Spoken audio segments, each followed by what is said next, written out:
नमस्कार दोस्तों। आज देश में बहुत ज़ोर शोर से चर्चा चल रही है कि जो प्रिंसली एस्टेट के जो वंशज हैं, जो राजपूत शासक के जो वंशज हैं, वो कांग्रेस पार्टी और नेहरू गांधी परिवार से क्यों नफरत करते हैं, उसी का मैं विश्लेषण कर रहा हूँ। तो पहली चीज़ तो सिर्फ ये प्रिंसली एस्टेट के वंशज की ही बात नहीं की जाती है। जहाँ जहाँ जमींदारी प्रथा था, प्री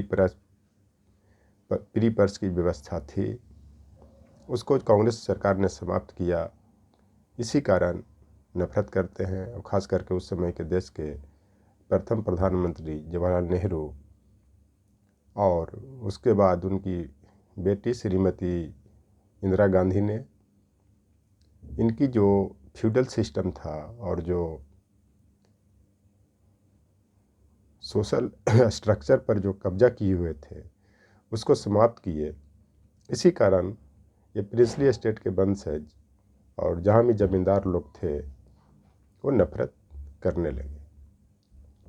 तो जब देश आज़ाद हुआ तो सबसे पहले तो विनोबा भावे और उस समय महात्मा गांधी भी जिंदा थे, वो भूमि दान के लिए भूदान आंदोलन के लिए आह्वान किया, जिसको विनोबा भावे ने बढ़ाया।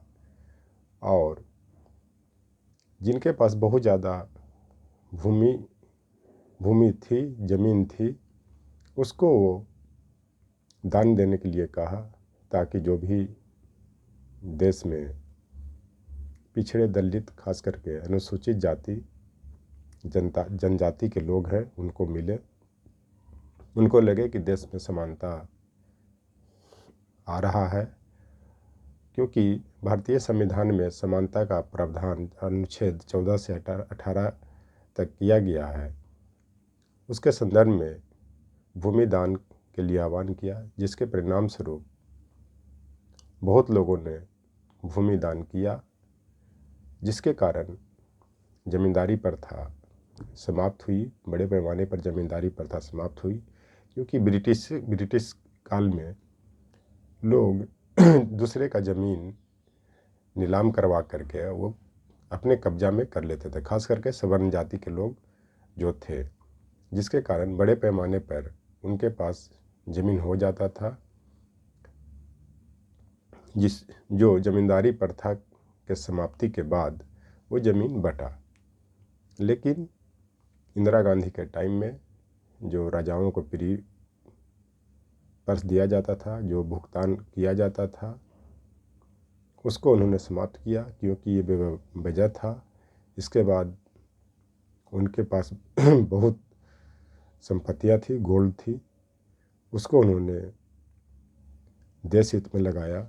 बैंकों पर ये राजाओं का कब्जा था, उसको उन्होंने समाप्त कर बैंकों का राष्ट्रीयकरण किया श्रीमती इंदिरा गांधी जी ने, जिससे देश की आर्थिक स्थिति मजबूत हुई और धीरे धीरे देश का विकास भी होने लगा, विकास रेट भी बढ़ने लगा, जीडीपी भी बढ़ने लगी। क्योंकि 60 के दशक तक देश की जो आर्थिक वृद्धि थी बहुत स्लो थी, लोगों की बहुत दयनीय हालत थी। अकाल से लोग मर रहे थे, बीमारी से लोग मर रहे थे, कुपोषण से मर रहे थे, जिसके कारण देश की आर्थिक स्थिति बहुत जर्जर हो चुका था। और ख़ास करके ओबीसी, एससी, एसटी और माइनॉरिटी कम्युनिटी की हालत बहुत ख़राब थी।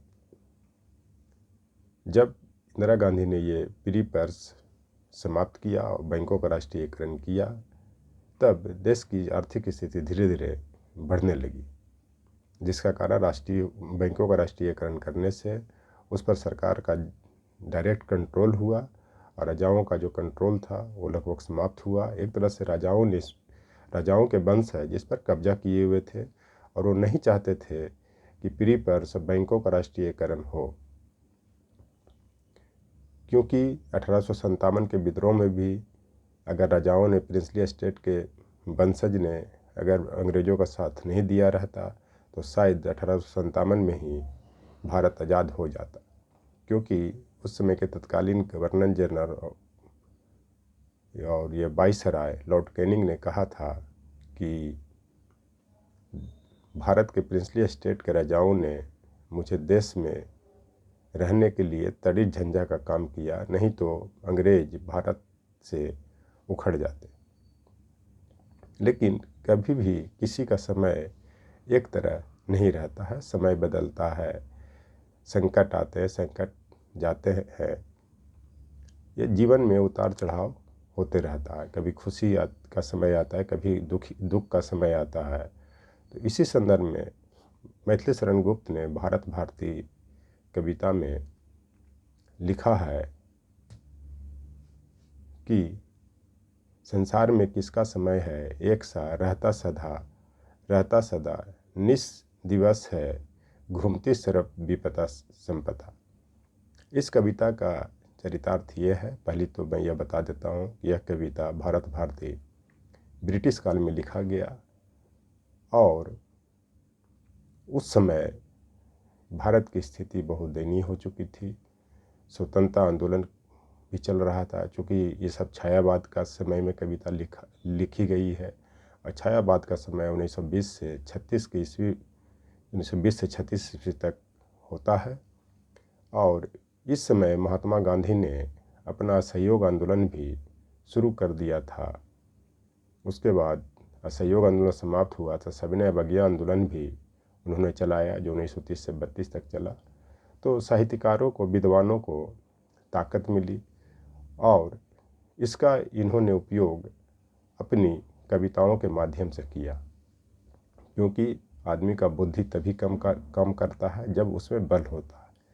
बल से ही बुद्धि आता है। बल में वो धन दौलत भी हो सकता है, मैन पावर भी हो सकता है, लीडर भी हो सकता है। तो उस तरह के दौर में महात्मा गांधी ने लीड किया तो देश के सभी लोगों को, महिला, साहित्यकार और किसान जो भी थे, उनको ताकत मिला और उन्होंने अपने अपने रिसोर्सेस से महात्मा गांधी को और देश के स्वतंत्रता आंदोलन को जो भी लीड कर रहे थे उनको ताकत दिया। तभी देश 15 अगस्त 1947 में आज़ाद हुआ। उसी तरह आज जब 60 या 70 के दशक में ओबीसी लीडर आए, SC ST कम्युनिटी के लीडर आए, तो वो भी भारत में अपना वर्चस्व जमाने लगे और मुख्यमंत्री से लेकर के प्रधानमंत्री तक के पद तक पहुँचे, जिसका उदाहरण आपका HD देवगौड़ा जो भारत के प्रधानमंत्री बने। अभी MK स्टालिन तमिलनाडु के मुख्यमंत्री हैं। आपका हेमंत सोरेन आदिवासी जो झारखंड के मुख्यमंत्री हैं। छत्तीसगढ़ के मुख्यमंत्री आपको आदिवासी हैं, शायद पूरा नाम में नहीं याद है, शायद याद है। फिर आपका उड़ीसा के मुख्यमंत्री माझी समुदाय से हैं। इस तरह से भारत में अनेक मुख्यमंत्री OBC SC ST लीडर मिलेंगे आपको। मुख्यमंत्री OBC में आपका मध्य प्रदेश में मोहन यादव है, आपका बिहार में नीतीश कुमार है, आपका MK स्टालिन तमिलनाडु में है। इस तरह से देखा जाए तो भारत की सत्ता पे OBC SC ST का वर्चस्व धीरे धीरे बनता जा रहा है। तो भारत भारती कविता जो है इस संदर्भ में सही साबित होता है, क्योंकि संसार में किसी का एक तरह का समय नहीं रहता है, समय बदलता है।